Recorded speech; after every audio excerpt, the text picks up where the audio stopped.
नमस्कार साथियों, मैं आनंद आनंद आईएएस की तरफ से पॉलिटी के सीरीज का आज दूसरा वीडियो लेके आया हूँ। पिछली क्लास में हम लोगों ने स्टार्ट से जिस तरीके से पॉलिटी की शुरुआत होती है और 1853 के चार्टर्ड एक्ट तक हम लोगों ने बात किया था। क्योंकि वीडियो काफ़ी लंबी ना हो जाए, इसी के पर्पज़ से मैंने आपको बताया था कि वहाँ पे कि बहुत सारे ऐसे फैक्टर्स थे जो कि हम लोग उस वीडियो लंबे लेंदी होने की वजह से मैंने उस पर चर्चा नहीं किया था आपके साथ। लेकिन आज स्टार्ट करने से पहले एक ब्रीफ डिस्कशन हम लोग कर लेते हैं। जैसे पिछली क्लास में हम लोगों ने देखा था कि किस तरीके से अंग्रेज ईस्ट इंडिया कंपनी के बाद भारत आएंगे, आने के साथ साथ किस तरीके से उन्होंने अपना साम्राज्य स्थापित करने का प्रयास किया था या साम्राज्य बनाया था। अपने साथ साथ जो लोग थे उनको वो फिर इंडिया से हटाएंगे, हटाने के बाद फिर कलकत्ता के साथ वो चार्टर्ड एक्ट वगैरह बनाना शुरू करेंगे। अब यहाँ पे एक चीज और ध्यान रखिएगा कि इसी के पैरेलल में इंग्लैंड में भी बहुत सारे डेवलपमेंट हो रहे होते हैं। संसदात्मक सरकार की शुरुआत विश्व में सबसे पहले इंग्लैंड में होगी। 1688 की इंग्लैंड की क्रांति है, जिसको चलाने वाला या ये कह लीजिए कि जिसको राजनीतिक रूप से समर्थन देने वाला इंग्लैंड का महान दार्शनिक जॉन लॉक था। लॉक के विचारों के बाद इंग्लैंड में संसदात्मक क्रांति होती है। विलियम ऑफ ऑरेंज वहां का संसद का पहला केयरटेकर बनेगा और वहीं से हम ये देखते हैं कि विलियम ऑफ ऑरेंज के साथ साथ एक संसदात्मक सरकार बनने के बाद जो इंग्लैंड की रानी थी उसको हेड बना दिया जाता है। इसीलिए ध्यान रखिएगा कि इंग्लैंड में राजतंत्र के साथ या राजा के साथ संसद की व्यवस्था की जाती है। संसदात्मक राजतंत्र कहा जाता है। और जो इंग्लैंड की पुरानी व्यवस्था थी उसी के साथ इंग्लैंड में संसद की स्थापना की जाती है, जिसके लिए हम आज भी कहते हैं कि इंग्लैंड हैज अनरिटन कॉन्स्टिट्यूशन। ये इसकी व्यवस्था बिल्कुल सरल सी व्याख्या है, इसको बिल्कुल भी रटना नहीं है आपको कि इंग्लैंड का कॉन्स्टिट्यूशन अनरिटन है, अमेरिका का रिटन कॉन्स्टिट्यूशन है, ऐसा बिल्कुल भी नहीं रटना है। इंग्लैंड का कॉन्स्टिट्यूशन अनरिटन है, इसके पीछे ये लॉजिक है। अब ये पैरेलल में सारी चीजें चल रही हैं। 1853 तक हम लोगों ने पढ़ा था बैकअप में संसदात्मक सरकार है। तो अब सबको गवर्न कौन कर रहा है? अगर इंग्लैंड की संसद गवर्न कर रही है तो अल्टीमेटली धीरे धीरे करके वो क्या करेगी? ईस्ट इंडिया कंपनी पे कंट्रोल करना चाहेगी। इसी के पैरेलल हम देखते हैं कि 1857 की क्रांति होती है।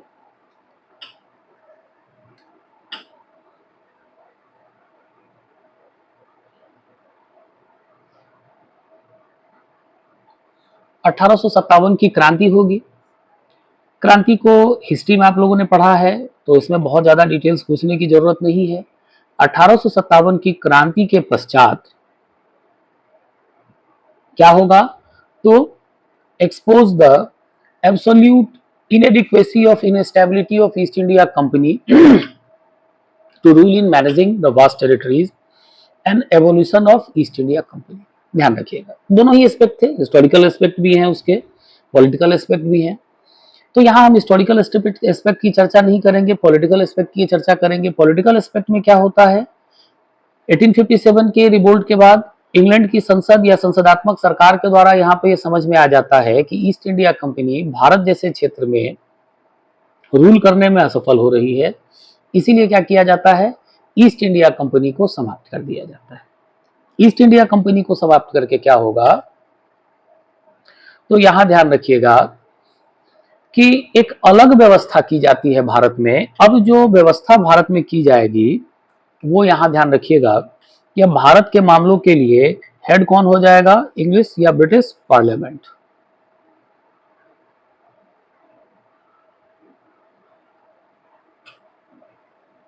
ब्रिटिश पार्लियामेंट भारत के मामलों को देखेगा और भारत के मामलों को देखने के लिए ध्यान रखिएगा एक पद बनाया जाएगा, सेक्रेटरी फॉर द स्टेट्स। ये देखिए, ये पार्लियामेंट के नीचे काम करेगा secretary for the states.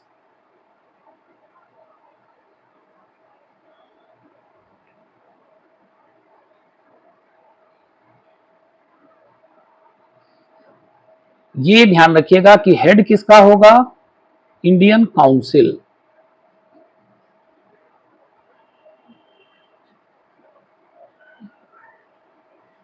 Bharat परिषद बनाया जाता है। भारत परिषद का अध्यक्ष होगा सेक्रेटरी फॉर द स्टेट्स, और इस सेक्रेटरी फॉर स्टेट्स को मदद करने के लिए 15 मेंबर्ड कमिटी बनाई जाती है।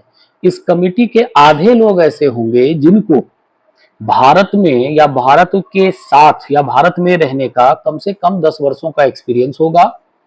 और अब ध्यान रखिएगा कि इस 15 मेंबर्ड जो कमिटी थी, इसी 15 मेंबर्ड कमिटी में से किसी एक व्यक्ति को रिप्रेजेंटेटिव ऑफ क्राउन बना के भारत में भेजा जाता है। रिप्रेजेंटेटिव ऑफ क्राउन बना के भारत में भेजा जाएगा। तो यहां से ध्यान रखिएगा कि अब गवर्नर जनरल का नाम बदल जाएगा और वो नाम हो जाएगा viceroy of India. Very very very important है, गवर्नर जनरल ही, लेकिन अब नाम बदल गया वायसरॉय ऑफ इंडिया। और ऐसे पहले वायसरॉय थे भारत के लॉर्ड कैनिंग। अब ये वायसरॉय कौन है? He is the representator of British crown in India. अब ये ब्रिटिश क्राउन को इंडिया में रिप्रेजेंट कर रहा है। अभी राजधानी कहाँ है? कलकत्ता है। मैंने आपको पहले ही बताया था कि मैं डीडी बसु, ब्रजकिशोर शर्मा और Granville Austin, Indian constitution at work, जो भी हम कॉन्स्टिट्यूएंट असेंबली के डिबेट्स हैं उस पर चर्चा करेंगे। डीडी बसु की चीजें मैं आपको दूंगा, जो पॉलिटी है समझाऊंगा कि पॉलिटी क्यों। इसीलिए मेरे ये वीडियोस न तो केवल आईएएस पीसीएस वाले बच्चों को, बल्कि पॉलिटिकल साइंस के हायर स्टडीज के बच्चों को, साथ ही साथ जो बच्चे लॉ का प्रिपरेशन कर रहे हैं, जुडिशियरी का प्रिपरेशन कर रहे हैं, सभी बच्चों को ये काम में आएगा। ठीक है, अब यहाँ ध्यान रखिएगा कि ये देखिए सेक्रेटरी फॉर द स्टेट्स, ये नया पद बनाया जाता है। ये ब्रिटिश कैबिनेट का कोई मिनिस्टर था जो कि इंडियन काउंसिल का हेड होता था। ये 15 मेंबर्ड काउंसिल बनाई जाएगी। और इसी के साथ ध्यान रखिएगा end of dual control. Dual control जो कोर्ट ऑफ डायरेक्टर्स और बोर्ड ऑफ कंट्रोल की व्यवस्था पिट्स इंडिया एक्ट से की गई थी, उसको समाप्त कर दिया जाता है। और यहां से ध्यान रखिएगा कि अब इंडिया के मामलों का सुपरविजन लंदन से शुरू हो जाता है, जो कि इंडिया के गवर्नेंस को कंट्रोल करेगा। This is very very very important, क्योंकि ध्यान रखिएगा कि ये सेक्रेटरी फॉर द स्टेट्स की व्यवस्था और ये पार्लियामेंट वाली व्यवस्था, साथियों, ये व्यवस्था 1935 के एक्ट तक चलेगी। अब ये व्यवस्था, इस व्यवस्था को खत्म किया जाएगा गवर्नमेंट ऑफ इंडिया एक्ट 1935 पे। उस पर भी हम धीरे धीरे आते हैं। इसके पश्चात ध्यान रखिएगा कि जो अगला चार्टर्ड एक्ट आएगा वो है इंडियन काउंसिल एक्ट 1861। ये 1857 के बाद का अगला एक्ट था। इसमें कुछ प्रोविजंस किए जाते हैं जो कि इंपॉर्टेंट हैं। पहला है बिगिनिंग ऑफ रिप्रेजेंटेटिव इंस्टीट्यूशंस। अब यहां ध्यान रखिएगा कि नॉन ऑफिशियल मेंबर्स को वॉइसरॉय, अब यहाँ पे वॉइसरॉय कौन है? गवर्नर जनरल ऑफ इंडिया है। अब ये वॉइसरॉय लॉर्ड कैनिंग बना था 1858 के एक्ट से। तो यहाँ उसके कार्यकारिणी परिषद को, एग्जीक्यूटिव काउंसिल को, भारतीयों को इसमें शामिल करने की प्रक्रिया की शुरुआत की जाती है। और इसके तहत 3 भारतीयों को, 3 Indians, those were the Raja of Banaras, Maharaja of Patiala and sir Dinkar Rao. His name is remembered, his name should be remembered, that is sir Dinkar Rao, नाम याद रखिएगा। इन 3 लोगों को वायसरॉय के एग्जीक्यूटिव काउंसिल में शामिल किया जाता है। इसके बाद हम देखते हैं पोर्टफोलियो सिस्टम की शुरुआत की जाती है। और ये पोर्टफोलियो, मंत्री को जो आज के डेट में पोर्टफोलियो दिया जाता है, इसी तरीके का लॉर्ड कैनिंग के लिए पोर्टफोलियो बनाने का काम किया गया था 1859 में, डिपार्टमेंट्स की। इसके बाद है डिसेंट्रलाइजेशन इनिशिएटेड। अब यहां पर सीधी चीज उल्टी कर दी जाएगी। हमने क्या देखा? From the chartered act of 1773 the centralization process was started and the presidencies of Bombay and Madras were brought inside under the Calcutta or the Bengal presidency. But from here the process of decentralization should be initiated. इस decentralization के द्वारा क्या किया जाएगा? तो बम्बई और मद्रास की presidencies को फिर से अलग कर दिया जाएगा। और इनके लिए ध्यान रखिएगा कि अब इनको भी अपनी एग्जीक्यूटिव काउंसिल बनाने की छूट दी जाएगी और धीरे धीरे करके यहीं से डिसेंट्रलाइजेशन वगैरह की शुरुआत होती है। This is very important, ordinance power. अब वायसराय को ये पावर दिया जाता है कि वायसराय कोई एक्सट्रीम सर्कमस्टेंसेस में क्या कर सकते हैं, ऑर्डिनेंस को जारी कर सकते हैं। ध्यान रखिएगा, ये वाला प्रश्न यूपीएससी ने प्रीवियस में पहले पूछ रखा है कि अभी भी हमारे प्रेसिडेंट को जो ऑर्डिनेंस जारी करने की शक्ति है ये किस काउंसिल्स एक्ट से लिया गया है, तो that is taken from Indian council act 1861 और चार्टर्ड एक्ट 1861। इसके बाद ध्यान रखिएगा कि कुछ नए लेजिस्लेटिव काउंसिल्स क्रिएट किए जाते हैं। NWFP, north west frontier province and Punjab, इन दोनों लेजिस्लेटिव काउंसिल्स को क्रिएट किया जाता है। देन है chartered act of 1892, this is also very important. यहां ध्यान रखिएगा, इसको लाने के पीछे का जो मेन कारण था, इंडियन नेशनल कांग्रेस का फॉर्मेशन हो चुका होता है 1895 में, जिसने गवर्नमेंट पे, ब्रिटिश गवर्नमेंट पे एक्सपेंशन ऑफ काउंसिल्स को लेकर के और फाइनेंशियल डिबेट्स को लेकर के प्रेशर बनाया था। अब इनके प्रेशर से क्या होगा, expanded non-official members. These non-official members were the Indian members. अब गवर्नर जनरल के काउंसिल के मेंबर्स को एक्सपैंड किया जाएगा और यहां ध्यान रखिएगा कि non official members, Indian members को यहां पे इंक्लूड किया जाएगा। साथ ही साथ इनडायरेक्ट इलेक्शंस को इंट्रोड्यूस किया जाता है पहली बार भारत में, बट यहाँ पे इनडायरेक्ट नॉमिनेशन शब्द को यूज किया गया था, इलेक्शन शब्द यूज नहीं किया गया था। और ये district board, municipalities, universities, trade association, chamber of commerce, यहां से लोगों को इसमें डाला जाता था। जैसे आज के डेट में हम स्टेट्स के लेजिस्लेटिव काउंसिल्स में देखते हैं, उसी तरीके का प्रोविजन है, जिसको MLC कहा जाता है, जिनके मेंबर्स को 6 राज्यों में है। इसी तरीके के प्रोविजंस हैं, 1/3 मेंबर यहाँ से जाएंगे, कुछ मेंबर्स यहाँ से जाएंगे, उसी तरीके की व्यवस्था की गई थी। इसमें अगला प्रोविजन किया जाता है बजटरी प्रोविजंस। यहां ध्यान रखिएगा कि इंडियंस जो थे, इनको एनुअल बजट पे डिस्कस करने और प्रश्न पूछने की छूट दी जाती है 6 दिन पहले प्रायर नोटिस देकर के। इसके पीछे की भी वजह थी कि 1853 के बाद इंडिया में रेलवे को इंट्रोड्यूस किया जाएगा और railway, great peninsular Indian railway जो बनाया गया था, तो यहां ध्यान रखिएगा कि उस कंपनी को भारत सरकार के साथ टेंडर था कि नॉर्मली जो इसको जितना भी नुकसान होगा भारत सरकार कंपनसेट करेगी। That is the British government at that time particularly, that's why the budget which is prepared at that time basically it contains 80% of the content for the railway budget। तो एक बहुत बड़ा पैसा रेलवे के नाम पे और विदेश जा रहा था, ठीक है। तो अंग्रेजों ने दिखाया ही नहीं। तो इससे पहले जो मतलब इंडियंस थे, इनको प्रश्न पूछने का पावर ही नहीं था, तो यहां से पहली बार ये पावर दिया जाता है कि ये इस चीज पे डिस्कस कर सकेंगे कि ऐसा क्यों हो रहा है, एनुअल बजट वगैरह की चीजों को। इसके बाद no right to vote on budget, लेकिन भारतीयों को राइट टू वोट बजट पे नहीं दिए गए थे। And ask no right to ask supplementary questions, अनुपूरक प्रश्न पूछने की भी पावर्स नहीं दिए गए थे। इसके पश्चात जब हम आगे बढ़ते हैं तो देन है इंडियन काउंसिल एक्ट 1909। यूपीएससी यहां से भी प्रीलिम्स में क्वेश्चन बना रखी है। इसी को दूसरा नाम दिया जाता है मॉर्ले मिंटो रिफॉर्म्स। यहां ध्यान रखिएगा कि मॉर्ले कौन है, सेक्रेटरी फॉर द स्टेट्स, जो कि इंग्लैंड में बैठा हुआ है, and Lord Minto is the viceroy. ये जो एक्ट आया था मॉर्ले मिंटो रिफॉर्म्स, इसके पीछे क्या जिम्मेदार था या कौन सी चीज जिम्मेदार थी, पार्टीशन ऑफ बंगाल, बंगाल का विभाजन, जिसको लेकर के काफी हो हल्ला हुआ था और बंगाल को मर्ज करने की बात चल रही थी। उसी के सारे प्रावधान में मॉर्ले मिंटो रिफॉर्म्स आता है और इसके कुछ प्रोविजंस हैं, यहां ध्यान रखिएगा। भारत के विरोध या भारतीयों के विरोध को शांत करने के लिए इसमें क्या किया जाता है, एक्सपेंशन ऑफ काउंसिल्स किया जाता है। सेंट्रल लेजिस्लेटिव काउंसिल जो कि कलकत्ता में था, इसके मेंबर्स को बढ़ा करके 16 से 60 कर दिया जाएगा। दीज वेयर इंडियन मेंबर्स, ध्यान रखना है, जिसमें non official majority in provinces, ये प्रोविंस कौन है, आज के स्टेट्स, जैसे हम लोगों ने बंगाल प्रेसिडेंसी देखा, मद्रास प्रेसिडेंसी देखा, एंड और उसके बाद पंजाब प्रेसिडेंसी देखा।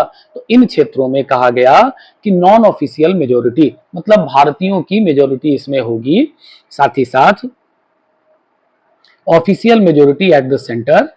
कहा गया कि official majority centre in the sense कि कलकत्ता में वॉइसरॉय जहां बैठ रहा है वहां अंग्रेज ज्यादा संख्या में होंगे, बाकी प्रोविंशियल जगहों पे नॉन ऑफिशियल मेजोरिटी भारतीय अधिक होंगे। इसके बाद this is very important, communal representation start होता है। भारत में कॉम्युनल रिप्रेजेंटेशन की शुरुआत यहीं से होती है। और सेपरेट इलेक्टोरेट्स फॉर मुस्लिम्स, पहली बार मुसलमानों के लिए सेपरेट इलेक्टोरेट्स बनाए जाएंगे और ये दिया गया था लॉर्ड मिंटो के द्वारा। This is asked in the UPSC previous year questions that the father of communal electorate was Lord Minto. क्यों? क्योंकि सेपरेट इलेक्टोरेट्स फॉर मुस्लिम ही दिया जाएगा। इस पे काफी विरोध भी होगा, लेकिन साथियों इनको तो भारत को बांटना था, तो ये चीजें बढ़ेंगी ही, कम नहीं होंगी। देन है first Indian in executive council. अब यहाँ पे इंडियंस को भी अलाउ कर दिया जाता है कि वॉइसरॉय के एग्जीक्यूटिव काउंसिल के ये मेंबर्स बनेंगे। तो पहले इंडियन जो कि वॉइसरॉय के एग्जीक्यूटिव काउंसिल के मेंबर बनेंगे कि वो Satyendra Prasad Sinha. Very very very important fact, प्रश्न पूछा गया है। First Indian to join the viceroy executive council, और इनको ज्वाइन कैसे करवाया गया था? लॉ मेंबर के रूप में करवाया गया था। इसके बाद डिलिबरेटिव पावर्स जो थे ये बढ़ा दिए जाते हैं, और यहीं से ध्यान रखिएगा कि 1893 से जो ये प्रश्न वगैरह पूछ सकते थे, अब इनको पावर दे दिया गया था कि सप्लीमेंट्री क्वेश्चंस किस पे? बजट पे ये पूछ सकते हैं। साथ ही साथ बजट पे कोई रेजोल्यूशन ला सकते हैं और पब्लिक इंटरेस्ट के मैटर्स पे कुछ चीजों को डिस्कस भी कर सकते हैं। साथियों इसके बाद आएगा गवर्नमेंट ऑफ इंडिया एक्ट 1919। इसको नाम दिया जाता है मॉन्टेग्यू चेम्सफोर्ड रिफॉर्म्स। यहां ध्यान रखिएगा कि कुछ चेंजेस होंगे। क्या चेंज होगा? 1912 में ये अब कैपिटल कलकत्ता से दिल्ली ट्रांसफर हो जाएगा। पढ़ा होगा आप लोगों ने कि 1912 में दिल्ली डिक्लेरेशन होगा, दिल्ली दरबार लगेगा, और उस दिल्ली दरबार में क्या किया जाएगा? भारत की राजधानी कलकत्ता से दिल्ली बदल दी जाती है। ठीक है, तो यहां पे 1912 में कैपिटल ट्रांसफर हो गया। अब जरूरत थी कि दिल्ली में नए सिरे से वॉइसरॉय हाउस वगैरह बनता, सारी चीजें बनती, तो उसी को लेकर के ये नया चार्टर्ड एक्ट लाया गया था जिसका नाम है मॉन्टेग्यू चेम्सफोर्ड रिफॉर्म्स। यहां ध्यान रखना है कि मॉन्टेग्यू कौन है? एडविन मॉन्टेग्यू कौन है? Secretary for the states. और वहीं पे लॉर्ड चेम्सफोर्ड कौन है? Viceroy of the India.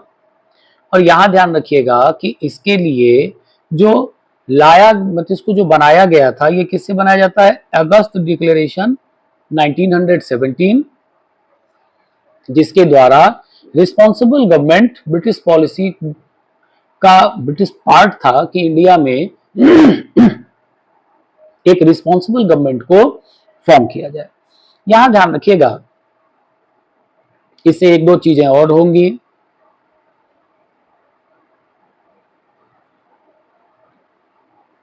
Raisina hills, यहां दिल्ली के रायसीना हिल्स पे एडवर्ड लुटियंस साथियों डिजाइन करता है प्रेसिडेंट हाउस जो आज का है, जिसको उस समय वाइसरॉयस ऑफिस एंड हाउस कहा जाता था। और इसी के द्वारा सेंट्रल लेजिस्लेटिव असेंबली डिजाइन किया गया था, वॉइसरॉय हाउस डिजाइन किया गया था, और जो आज का नॉर्थ ब्लॉक और साउथ ब्लॉक है इसको डिजाइन किया गया था। ये सारे की सारी चीजें यहीं से बनती हैं। और जो एडवर्ड लुटियंस, इसको आज भी इसको लुटियंस स्ट्रीट कहा जाता है। आप दिल्ली में आए होंगे और राष्ट्रपति भवन के आसपास घूमते हैं तो उसको रायसीना डायलॉग्स भारत सरकार उस पर करवाती भी है। तो एडवर्ड लुटियंस ने उसको डिजाइन किया था और रायसीना हिल्स पे बनाया हुआ है। तो वहीं पे ध्यान रखिएगा कि बाई कैमरलिज्म की शुरुआत होती है। जो एग्जीक्यूटिव काउंसिल बनाया जाता है 2 सदनीय बनाया जाएगा इसी एक्ट के द्वारा। जो आज का लोकसभा और राज्यसभा है, आजादी के बाद नाम बदलेगा, सेंट्रल असेंबली कहा जाता था उसको। सारी चीजें इसी के बाद बनेंगी। इसके कुछ प्रमुख चीजें हैं जिसमें पहला है डायरकी एट द प्रोविंसेस। हम लोगों ने देखा कि प्रोविंसेस को शक्तियां देनी शुरू कर दी गई थी। अब यहां पर क्या किया जाता है कि प्रोविंसेस को जो शक्तियां दी गई थी, जिन पर प्रोविंसेस में कानून बनाए जा सकते थे, इनको 2 भागों में बांटा जाएगा, ट्रांसफर्ड सब्जेक्ट और रिजर्व सब्जेक्ट। ट्रांसफर्ड सब्जेक्ट का मतलब था कि ऐसे विषय जिस पर जो प्रोविंशियल लेजिस्लेटिव असेंबली था वो कानून बना सकता था, जिसमें एजुकेशन, पब्लिक हेल्थ, एग्रीकल्चर ये चीजें थी। और कुछ ऐसे विषय थे जिन पर अभी भी पूरा पावर भारत के मतलब वॉइसरॉय को दिया गया था। ये था law and order, finance, land revenue.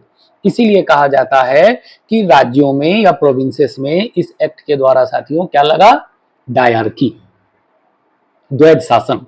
कुछ शासन की कुछ चीजें ऐसी थी जिन पर प्रोविंसेस या प्रांत काम कर सकते थे, उनको शक्तियां थी। बाकी कुछ चीजें ऐसी थी जो प्रांत को आज भी गवर्नर जनरल और उसकी परिषद के द्वारा निर्णय लेने के लिए छोड़ा गया था। इसके साथ साथ ध्यान रखिएगा बाइकैमरलिज्म एट द सेंटर, अभी हम लोगों ने बात किया है।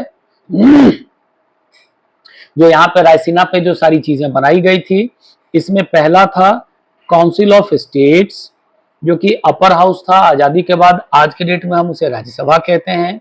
और दूसरा था लेजिस्लेटिव असेंबली, लोअर हाउस, जिसको हम लोकसभा कहते हैं। इसकी शुरुआत साथियों यहीं से होती है। और इनमें जो मेजॉरिटी के जो मेंबर्स थे, बहुतायत मेंबर थे, ये डायरेक्टली इलेक्टेड थे, जनता इनको चुनती थी। यहां ध्यान रखिएगा कि आज की तरह चुनाव नहीं होता था, लेकिन यहां ध्यान रखिएगा कि ये चुनाव जाति को आधार करके था। मतलब ये कह लीजिए कि इनका इलेक्टोरेट अलग बनाया गया था और उस इलेक्टोरेट में कुछ ही लोगों को, जो कि उस जमाने में ब्रिटिश सरकार को कर देते थे, उन्हीं को वोट देने के पावर्स दिए गए थे। साथ ही साथ साथियों यहाँ पे जो बजट था उसको भी सेपरेट कर दिया गया था। प्रोविंशियल बजट को सेंट्रल बजट से अलग कर दिया जाता है। अब सेंटर मतलब दिल्ली, दिल्ली के बजट को अलग कर दिया जाएगा और प्रांतों के बजट को अलग कर दिया जाएगा। कॉम्युनल इलेक्शंस अंग्रेजों ने 1909 से इसकी शुरुआत कर दी थी। 1909 में मुसलमानों को दिया गया था, यहाँ इसको बढ़ा के Sikh, Indian Christian, Anglo Indians and Europeans, इन सभी को ये चीजें दे दी जाती हैं। साथ ही साथ कहा जाता है पब्लिक सर्विस कमीशन बनाया जाएगा। और यहीं पे ध्यान रखिएगा कि इसी के रिकमेंडेशन पे 1926 में ली आयोग गठित किया जाएगा। और ली आयोग के अनुशंसाओं पे भारत में पहली बार, उस समय जिसको आईसीएस कहा जाता था, इंडियन सिविल सर्विसेज, उसकी परीक्षाएं शुरू होती हैं इलाहाबाद में कंडक्ट होना। तो at that time Allahabad was the centre of Indian civil services. इसके बाद स्टैट्यूटरी कमीशन के प्रोविजंस किए गए थे कि इसमें कहा गया कि 10 वर्षों के बाद क्या किया जाएगा, तो संविधान, या मतलब ये कह लें कि एक कमीशन बनाई जाएगी जो कि मॉन्टेग्यू चेम्सफोर्ड रिफॉर्म्स की जो चीजें हैं उनको चेक करेगी। यहां ध्यान रखिएगा कि अब सरकार को कमीशन कब गठित करना था, 1929 में। लेकिन वहां की इंग्लैंड की गवर्नमेंट जाने वाली होती है तो वो एक 7 सदस्यीय 7 मेंबर्ड कमिटी बना देती है। और ये कब बनाती है, 1927 में। इसके अध्यक्ष थे सर जॉन साइमन और सातों के सातों व्यक्ति भारतीय नहीं थे, ये सभी ब्रिटिशर थे। इसी पे भारतीयों का गुस्सा और आक्रोश फूटा। साइमन कमीशन भारत आएगा। आने के बाद पूरे देश में साइमन कमीशन का साथियों विरोध किया जाता है। इवन लाला लाजपत राय को लाठियां भी लगी थी, जो हिस्ट्री में आप लोगों ने पढ़ा होगा। काफी हल्ला हुआ था। 2 सालों तक साइमन कमीशन भारत घूमेगा। घूमने के बाद ब्रिटिश संसद को जाकर के, अब ये चिढ़ा हुआ तो था ये भारत के पक्ष में क्यों देता रिपोर्ट, इसने ब्रिटिश संसद को जाकर के लिख दिया प्रॉपर तरीके से कि भारतीय अभी उस लेवल पे एक्टिव नहीं हुए हैं या उतने मेच्योर नहीं हुए हैं कि उनको उनका अपना स्वशासन दिया जा सके। बात वही खत्म हो जाती है। फिर भारतीय मांग शुरू करते हैं। तो 1930 में ब्रिटिश सरकार अब इस पे तैयार होती है कि भारतीयों के साथ बातचीत की जाए, डायलॉग्स किए जाए। तो इसके लिए ध्यान रखिएगा कि 1930 में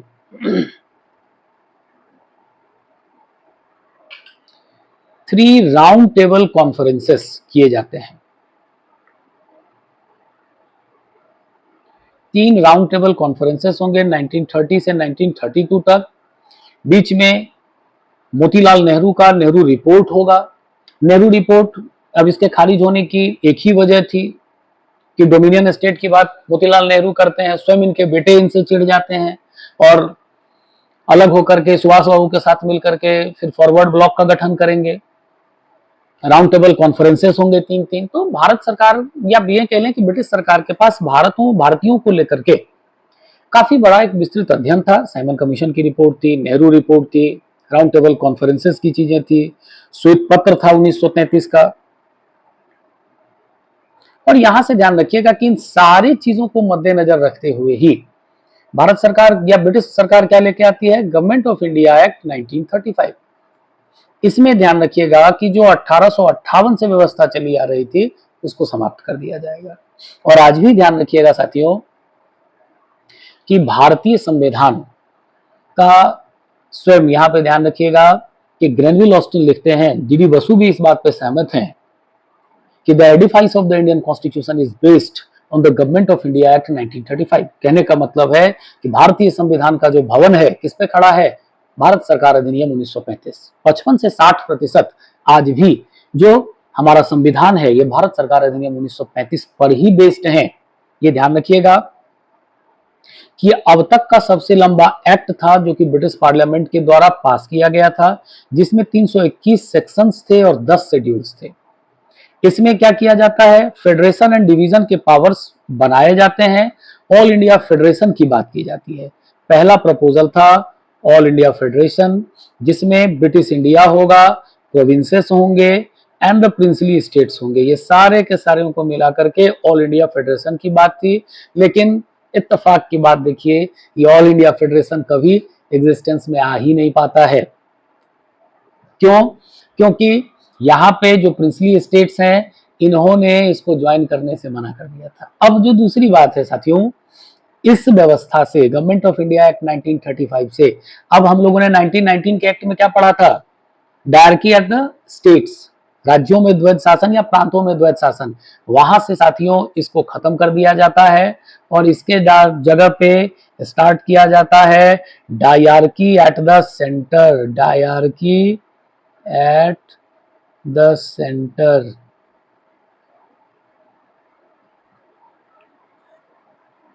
केंद्र में द्वैध शासन। केंद्र में द्वैध शासन का अर्थ आप लोगों ने समझा, कुछ नहीं, यहां से कनाडा के लिस्ट के मैटर्स को उठाया गया था। जिस प्रकार से कनाडा में केंद्र और राज्यों के बीच शक्तियों का विभाजन है, डिवीजन ऑफ पावर्स है, उसी मॉडल को इंडिया में उठा लिया गया था और उस मॉडल को उठा करके विषय तय किए गए थे, जिन विषयों पर केंद्र सरकार या यूं कहें कि ब्रिटिश गवर्नमेंट कानून बना सकती थी, जिन विषयों पर प्रोविंसेस कानून बना सकते थे और जिन विषयों पर दोनों ही कानून बना सकते थे। इसको देखते हैं, याद ध्यान रखिएगा कि ये कनाडा के मॉडल को इंडिया में इंप्लीमेंट किया गया था और आजादी के बाद जो संविधान बना, आज भी हमारा 7th शेड्यूल इसी चीज को लेकर के चलता है। शक्ति पृथक्करण का की जो चीजें हैं, डिवीजन ऑफ पावर्स, इसी को बेस्ड करके है। आजादी के बाद इसको उठा करके as it is 7th schedule में रख दिया जाएगा। इसी वजह से कहा जाता है डायरकी एट सेंटर, केंद्र में द्वैध शासन, की अब बांट दिया गया कि इन चीजों पर ये कानून बनाएगा, इन चीजों पर सेंट्रल कानून बनाएगा। अब इसमें ध्यान रखिएगा कि 3 फोल्डेड डिविजन्स होंगे। कौन कौन? Federal list, provincial list and concurrent list. यहां ध्यान रखिएगा कि फेडरल लिस्ट जो था, फेडरल लिस्ट को आज के डेट में हम क्या कहते हैं, सेंट्रल लिस्ट, केंद्र सूची। इसमें 59 आइटम्स थे, जिसमें एक्सटर्नल अफेयर्स है, डिफेंस है, करेंसी है, ये सारी चीजें हैं। जो प्रोविंशियल लिस्ट है साथियों, इसका भी नाम बदल दिया गया है, इसको हम आज के डेट में स्टेट लिस्ट कहते हैं। इसमें 54 आइटम्स थे, police, education, local self government. अब आप रिलेट कर पा रहे होंगे, एज इट इज इन चीजों को उठा करके रख दिया था। और कंकरेंट लिस्ट आज भी है। रेसिडुअरी पावर्स हैं। रेसिडुअरी पावर्स मतलब जो ऐसी चीजें जिनके विषय में इन तीनों ही लिस्ट में कहीं भी प्रोविजंस नहीं है, they are called as residuary powers. तो उस जमाने में 1935 में रेसिडुअरी पावर्स किसके हाथ में दिया गया था? वायसरॉय ऑफ इंडिया के हाथ में दिया गया था। आज के डेट में किसके हाथ में है? संसद के पास में है। अवशिष्ट सूचियां कही जाती हैं इसको, ठीक है। रेसिडुअरी पावर्स आज के डेट में किसके पास में है? संसद के पास में है साथियों। इसके पश्चात हम देखते हैं कि गवर्नमेंट एंड जुडिशियरी को लेके भी कुछ चीजें आई थी। यहां ध्यान रखिएगा कि डायरकी इन द प्रोविंसेस जो हमने देखा है कि 1919 के द्वारा जो प्रावधान किए गए थे, उन चीजों को यहां से समाप्त कर दिया जाता है। इसके जगह पे प्रोविंशियल ऑटोनॉमी की शुरुआत की जाती है और इनको जोड़ दिया जाता है केंद्र सूची और राज्य सूची से। साथ ही साथ जो गवर्नर है राज्यों का, इसको यह पावर दिया गया कि एडवाइस ऑफ द मिनिस्टर्स के प्रति ये रिस्पॉन्सिबल होगा और उसी के अनुसार ये काम करेगा। 1937 से 1939 के दौरान इसी तरीके से काम होंगे। डार्की एट द सेंटर अभी हम लोगों ने बात किया है। Federal subjects reserve and transferred में बांट दिया जाता है, लेकिन इसको इंप्लीमेंट नहीं किया जाता है और ये लिस्ट के हिसाब से काम करने लग जाता है। इसके बाद बाइकैमरलिज्म इन प्रोविंसेस, राज्यों में विधानसभा और विधान परिषद की जैसी चीजें इंट्रोड्यूस की गई, जिनमें Bengal, Bombay, Madras, Bihar, Assam and united province, इन जगहों पे बाइकैमरलिज्म को इंट्रोड्यूस किया जाता है। ये काफी इंपॉर्टेंट है साथियों। फेडरल कोर्ट बनाया जाएगा। यहां ध्यान रखिएगा कि फेडरल कोर्ट को एस्टेब्लिश किया जाता है गवर्नमेंट ऑफ इंडिया एक्ट 1935 से। ये बनाया जाता है 1937 में, दिल्ली में बनाया जाता है और इसके पहले चीफ जस्टिस थे सर मॉरिस ग्रेयर। यहां पर एक चीजें ध्यान रखिएगा कि दो प्रकार की कोर्टों की, यहाँ हम जुडिशरी में इस पे डिटेल्स पढ़ेंगे, लेकिन मैं आपको इंट्रोडक्शन दे देता हूं यहाँ पे कि दो प्रकार के कोर्ट्स की व्यवस्था की जाती है। दिल्ली में फेडरल कोर्ट की स्थापना की जाती है और सर्वोच्च अपील की जो कोर्ट थी ये इंग्लैंड के पार्लियामेंट में थी, जिसको हम प्रिवी काउंसिल कहते थे।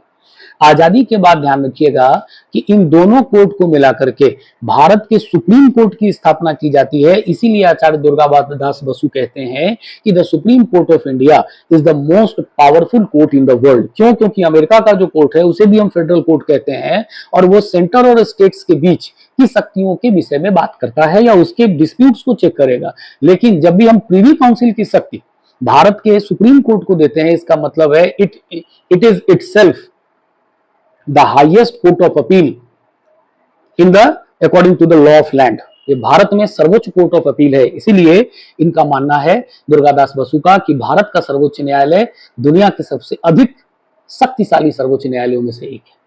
ठीक है साथियों, तो अब इस पे हम चर्चा करेंगे बाकी जुडिशरी वाली। इसके पश्चात अगला प्रोविजन किया जाता है फाइनेंशियल इंस्टीट्यूशन, जिसके द्वारा आरबीआई की स्थापना की जाती है 1935 में। यहाँ पे ध्यान रखिएगा, इसके पीछे की भी चीजें हैं कि 1929 में ग्लोबल डिप्रेशन आएगा। डिप्रेशन के बाद जॉन मेनार्ड कीन्स एंड गेलब्रेथ ये कहेंगे कि इनके द्वारा इकोनॉमिक्स का एक अलग सेक्शन बनाया जाएगा जिसको मैक्रो इकोनॉमिक्स कहा जाता है। और इन्होंने कहा था कि पूंजीवादी राज्यों को भी समाजवादी नीतियों को अपनाना चाहिए, जिसको लेकर के कीन्स एंड गेलब्रेथ को इकोनॉमिक्स का नोबेल प्राइज दिया जाता है। और इन्हीं की थ्योरी को अपनाते हुए पूंजीवादी सरकारों के द्वारा समाजवादी नीतियों को अपनाने का प्रयास किया जाता है। और इसको देखते हुए 1934 में ध्यान रखिएगा हिल्टन यंग कमीशन बनाया जाएगा और उस हिल्टन यंग कमीशन को हम रॉयल कमीशन भी कहते हैं और उसी के रिकमेंडेशंस पे आरबीआई का गठन किया जाता है। फिर पब्लिक सर्विस कमीशन बनाया जाता है जो कि federal, provincial and joint public service commission का गठन किया जाता है, जो आज के डेट में जिनको कि हम यूपीएससी और स्टेट पीसीएस का नाम से जानते हैं। इसके बाद एक्सटेंशन ऑफ इलेक्टोरेट्स की व्यवस्था की जाती है। अब लगभग 10% लोगों को भारत में वोट डालने की शक्ति दी जाती है, जो कि डिप्रेस्ड क्लास या शेड्यूल कास्ट, वुमेन, लेबर्स, इनको भी दे दिया गया था 1935 के एक्ट के बाद से। साथियों, हम इसके पश्चात यूपीएससी के प्रीवियस ईयर के क्वेश्चंस देखते हैं जो 1935 के एक्ट तक आए हैं। In the Government of India Act 1919, the functions of provisional government were divided into reserved and transferred subject. Following are treated as the reserve subject. कौन कौन सी चीजें हैं? तो साथियों इसमें हमने देखा है लोकल सेल्फ गवर्नमेंट रिजर्व में नहीं होगा, क्योंकि इसको मतलब ध्यान रखिएगा कि ट्रांसफर्ड में रखा गया था, और बाकी के जो तीनों हैं 1, 3 और 4 ये तीनों के तीनों रिजर्व में होंगे, जिसपे वायसरॉय अपनी कार्यकारिणी समिति के द्वारा, काउंसिल के द्वारा बनाता था इस पर कानून, इसीलिए आंसर होगा बी। अगला प्रश्न हम देखते हैं साथियों। अगला है कंसीडर द फॉलोइंग स्टेटमेंट्स। इसमें पहला है 19 यूपीएससी 2021 का प्रश्न है। इन 1909 model Minto reforms provision was made for separate electorate for Muslim. In 1919, Montagu Chelmsford reforms, separate electorate were extended to Sikh, Indian Christians, Anglo-Indians and Europeans. And third है the Government of India Act 1935 provided for separate electorates for depressed class, women and laborers। कौन से सही हैं? अभी साथियों हमने पढ़ा है, तो ये तीनों के तीनों ही सही हैं। 1, 2 और 3 आंसर हो जाएगा। नेक्स्ट क्वेश्चन देखते हैं साथियों हम। ये यूपीएससी 2017 प्रीलिम्स का क्वेश्चन है। In the federation established by the government of India act of 1935 residuary powers were given to, किसको दिया गया था? That is the viceroy of India. देखिए कितने सरल सरल प्रश्न है साथियों, यहाँ पर यह आवश्यक है।